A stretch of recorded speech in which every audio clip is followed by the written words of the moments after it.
quería empezar preguntándole, ya que viene a un curso sobre la Constitución, la reforma constitucional, usted que aparte de haber sido en los últimos años, 7 años si no me equivoco, presidente de la Comisión Constitucional del Congreso, pues tiene una trayectoria muy amplia y además ha sido uno de los artífices de la Constitución del 78, si usted considera, más allá de la posibilidad de hacerlo ahora, que es necesaria una reforma de la Constitución y en qué en concreto.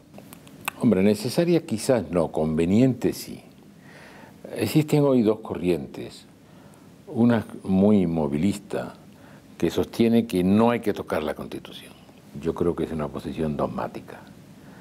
Y hay otra posición que es tan dogmática como la anterior, pero que dice lo contrario. Todos los problemas se resolverían cambiando la Constitución. Las dos son dogmáticas y falsas. ¿Hay razones para cambiar la Constitución? Siempre hay razones. Porque si uno pudiera hacer la Constitución en una cámara sin nadie alrededor, yo cambiaría muchos artículos, 90 artículos de la Constitución. Pero una Constitución, para que tenga validez, tiene que estar hecha por muchos. Con lo cual, cada uno tiene que ceder un poco a sus aspiraciones para que el otro pueda aceptar. Entonces, reformarla, sí, es conveniente. ¿Es posible? Ya eso es más complicado. Es más complicado porque el arbitrista o el populista cree que con una varita mágica dice hay que cambiar esto, ¡pum!, lo toca y lo cambia, pero no es verdad. Las constituciones buenas son las duraderas. ¿Por qué son duraderas? Porque en su origen se han hecho con el acuerdo de muchos, mientras que la historia constitucional española es la contraria. Cada pocos años, a veces cada año y medio, cada dos, se cambiaba la Constitución. Ganaban los conservadores, hacían una Constitución para media España. Ganaban los liberales, media Constitución o una Constitución para la otra media España. Y continuamente se estaba modificando. En el 78 se rompe ese círculo infernal de las dos Españas enfrentadas y se hace una Constitución en la que nadie está totalmente de acuerdo, pero todos aceptan un marco común de convivencia. Si tocarla va a significar volver a los enfrentamientos del pasado, más bien nos mantenemos con lo que hay siendo manifiestamente mejorable para cada uno de nosotros. Ahora, si se puede llegar a un acuerdo, ¿por qué no cambiarlas? En concreto, usted tuvo un papel, como decía, fundamental, y yo no sé hasta qué punto fue clave verdaderamente, aparte del trabajo de las ponencias, en ese acuerdo, la relación que usted mantuvo con Abril Martorell y todo aquello que se cuenta de casi a nivel de la confianza personal que se estableció para poder llegar a una aproximación. Sí, se llegó a una confianza personal muy grande e incluso a una gran amistad. El día que yo recibí la noticia de la muerte de Fernando, yo sabía que estaba enfermo, yo había estado con él muchas veces ya estando él enfermo, sabiendo que su enfermedad era grave, pero el día que yo recibí la noticia de la muerte, me di cuenta que moría uno de mis mejores amigos y había sido el contrincante más fiero que yo había tenido en política. Sin embargo, habíamos logrado interpenetrar los conceptos humanos por encima, por debajo, por el lado de los problemas políticos. Nos enfrentábamos políticamente, pero entendíamos que lo conveniente para la nación era que nos pusiéramos de acuerdo. Y probablemente eso hizo que en los momentos en que se encallaba la discusión, sobre todo por profesores, los profesores se encallaban y discutían, claro. Y entonces Fernando Abril y yo decíamos, tenemos que hacer algo. Teníamos una enorme fortuna. La historia, siempre a la gente que hace cosas se le intenta poner como héroes, pero no son tan héroes, son más pedestres de lo que se piensa. ¿Por qué nosotros llegamos a acordar muchos artículos de la Constitución? Porque la Comisión Constitucional comenzaba su trabajo a las 9 de la mañana y terminaba a las 9 de la noche. Durante la discusión, en los artículos en los que no nos poníamos de acuerdo, le pedíamos al presidente que lo apartara para el día siguiente.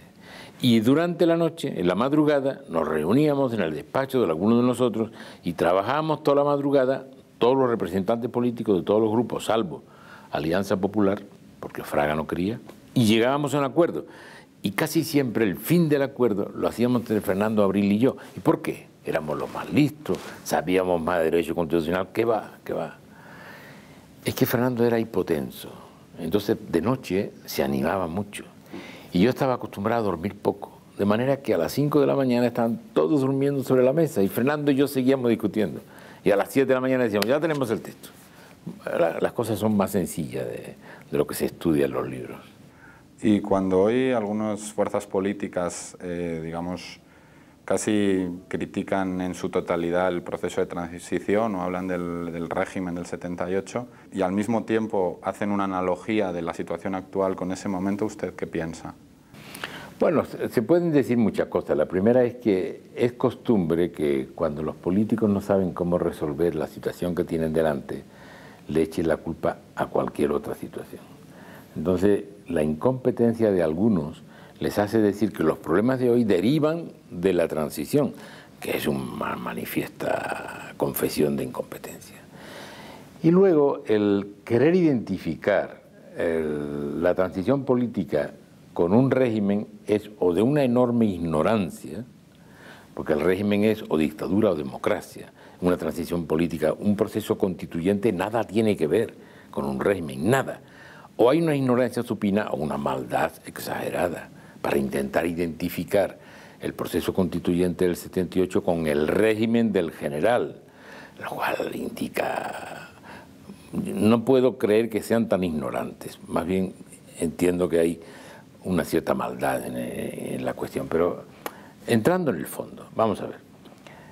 Los ciudadanos hoy, y los dirigentes políticos, ¿tienen o no derecho a criticar el proceso constituyente del 78? Claro que tienen derecho, claro que sí. Y hay dos corrientes.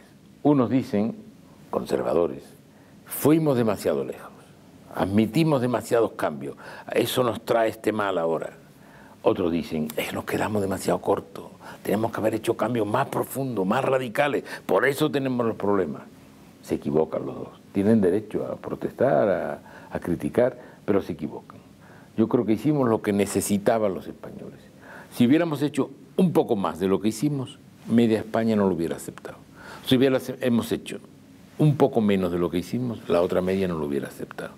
Y es ahí en ese origen, en el acuerdo de todo, porque se usa mucho la palabra consenso y se le define de muchas maneras. Para mí, la definición de consenso es la más sencilla y la más sincera. Consenso es la nómina, la lista de las sesiones que tuvimos que hacer todos para llegar a un acuerdo entre todos. Por tanto, lo que se hizo fue lo que necesitaba el país. Si hacemos un poco más, se va al garete; si hacemos un poco menos, también se va al garete. Y eso ha dado pues una treintena, la más importante de progreso y convivencia de la historia moderna de España. O sea que los hechos demuestran que en aquel momento se acertó.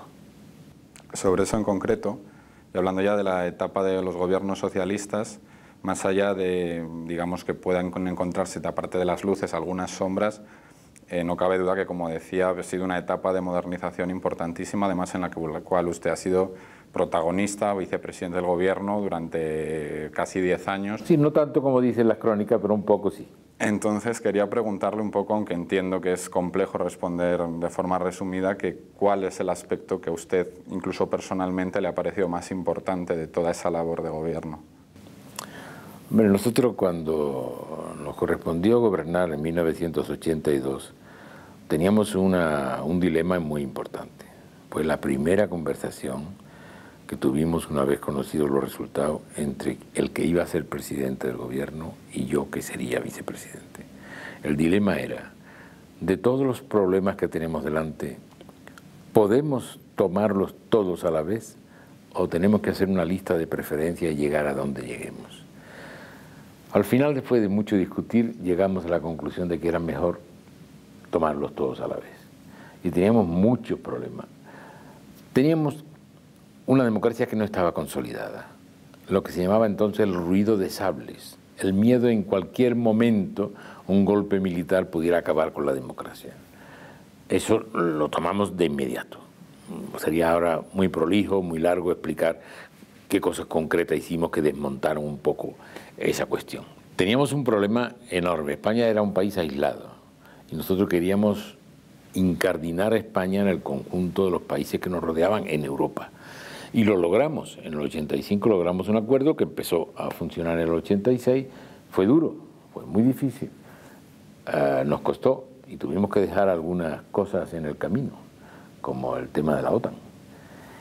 Después teníamos un problema de una economía en una crisis espantosa.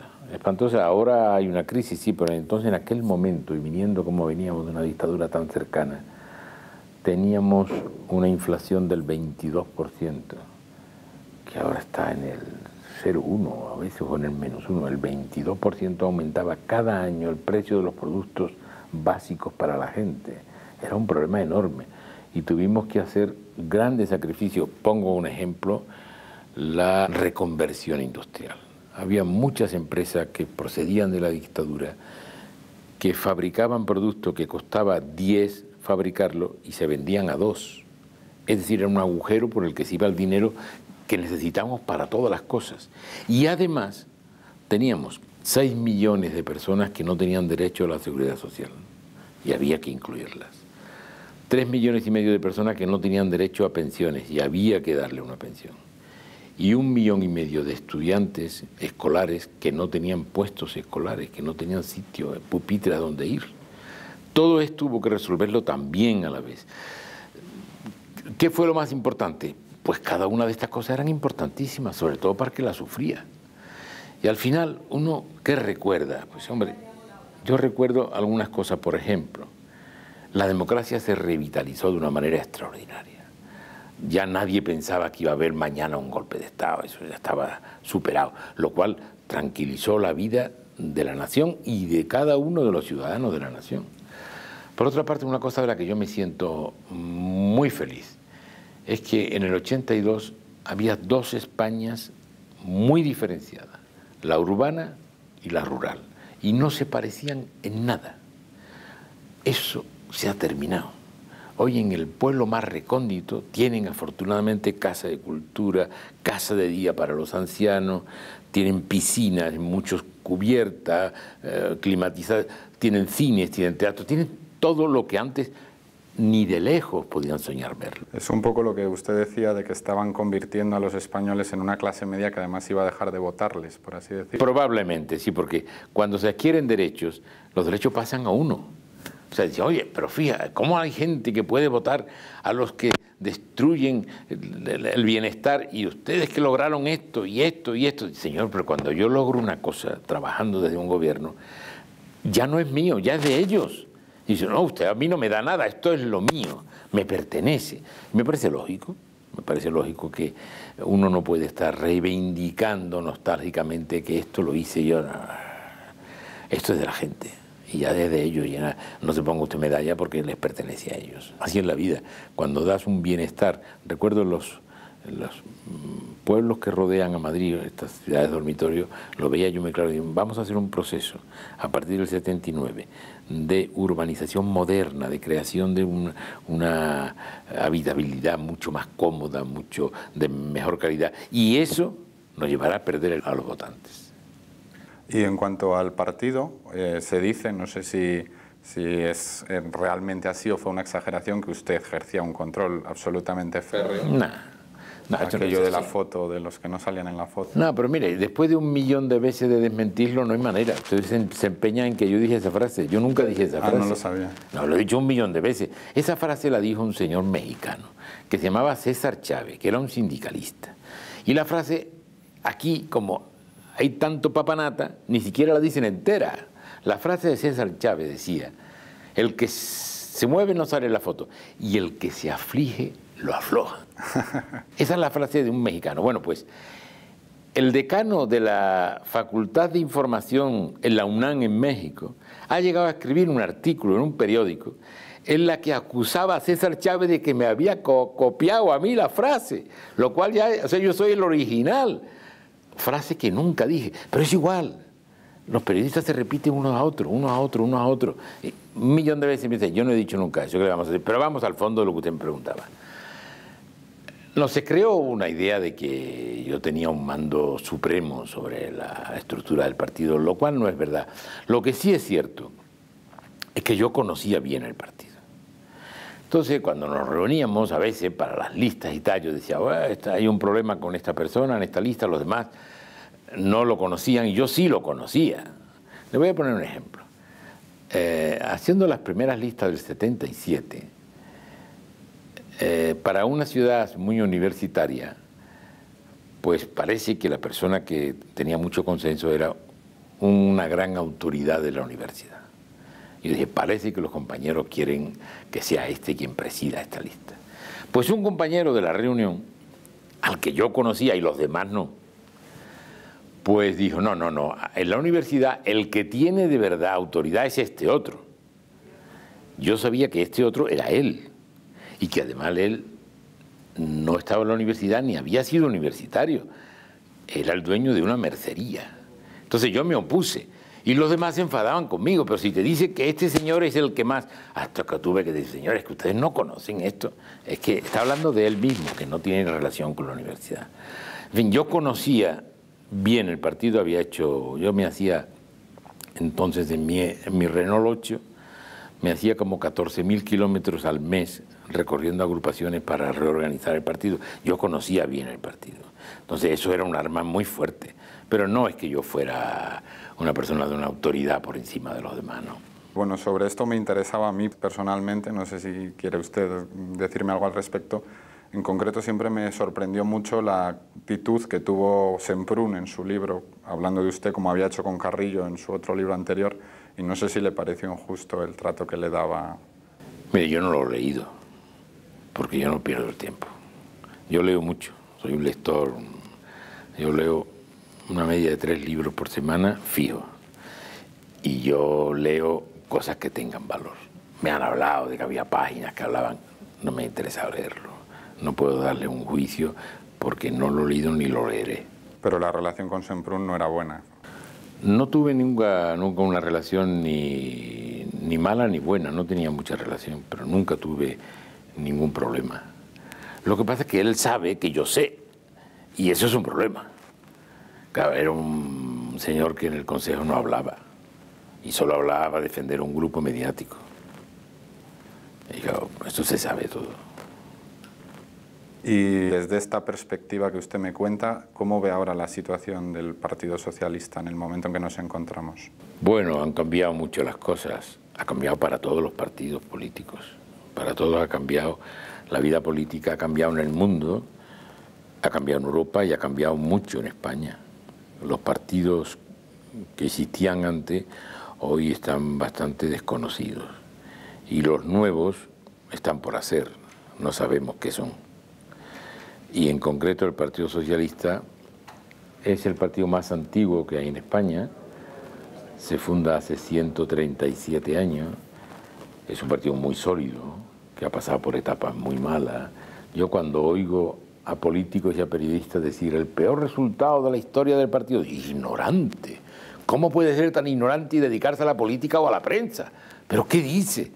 Durante años tuvo un solo diputado el Partido Socialista en la Cámara, uno solo. ¿Cómo hablan así? ¿Cómo pueden ignorar tanto la historia y atreverse a ser tan audaces? Eso lo dicen todos los días. El peor resultado de la historia. ¿Qué dice usted? Lea un poco, hombre, entérese. No, el partido ha pasado por épocas de prohibiciones, muchas épocas de prohibiciones, no solo la dictadura de Franco, épocas de prohibiciones, de clandestinidad. Campos de concentración, asesinatos, fusilamientos en los campos, en las cunetas, exilio, millones, bueno, 1 millón de personas se exilió, muchos de ellos socialistas. Y ha sobrevivido porque es un partido hecho con una base muy fuerte. Y se pasa por momentos cuando a veces estamos en el peor. ¿Qué estáis en el peor momento? ¿Qué dice? Tienes montones de alcaldes, montones de presidentes de comunidades, muchos diputados, 85, 90 o 100. Una situación que les parece a ustedes malísima, a los propios socialistas. No enteráis, leed la historia. Este es un partido muy fuerte, es un partido que saldrá de todos los percances por los que pueda pasar, porque su creación fue una necesidad absoluta de la sociedad española y ha caminado junto a la sociedad española durante 137 años y yo le aseguro que caminará otros 137 años.